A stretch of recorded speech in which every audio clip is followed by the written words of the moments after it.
All right, we have a data set. We want to make a scatter plot of this data set, perform a linear regression on it, find the correlation coefficient, and then answer the questions below. The problem says Olivia has decided to binge watch the X-Files on Netflix. The amount of time that she has to watch TV differs each day. She periodically keeps track of how many days go by, how many cumulative shows she has watched, the total including the shows watched on earlier days. Olivia comes up with this data set. The input is the day, so this would be the first day she watches X-Files, the second day, and so on. Total episodes watched, she watched 3 episodes on day 1, a total of 5 episodes by the end of day 2, so that's the 3 from day 1 plus 2 more. By the end of day 4, she had watched 14 total, and so on. Our first step is to make a scatter plot.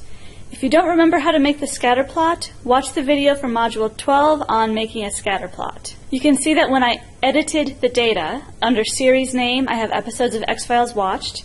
For series X values, I highlighted the days. The days are my input. For series Y values, I highlighted the total episodes watched. That is my output. Click OK, and here's my scatter plot. This gives me something that looks fairly linear.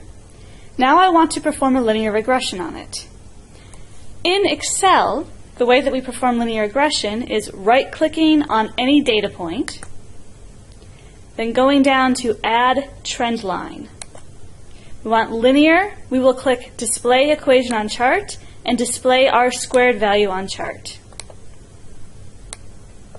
Here is my equation. Y equals 1.91 x plus 3.3, rounding to 2 decimal places.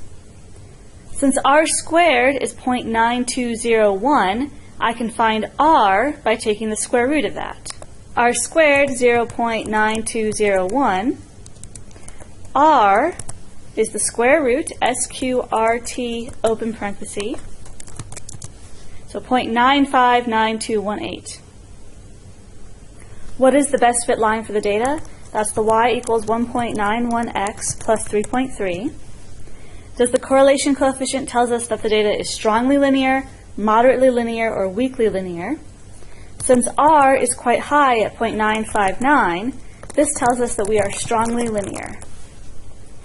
Using the best fit line, interpolate to determine the total number of episodes watched on day 12. Interpolate means find a value between given data points. I can use Excel to perform the calculation for me. If I'm looking at day 12, I'm going to plug in 12 for x because I use day as my horizontal axis. This will be equals 1.91 times 12 plus 3.3. It looks like on day 12 we watched approximately 26.22 episodes total. If we wanted to round this, we would say 26 episodes total. Using the best fit line, extrapolate to determine the total number of episodes watched on day 16. Extrapolate means find a data value past the values that are given. Again, I can use Excel to perform the calculation for me. I will plug 16 in for x, 1.91 times 16 plus 3.3, and we see 33.86 episodes. If we wanted to round this to a whole episode, we would say about 34 episodes.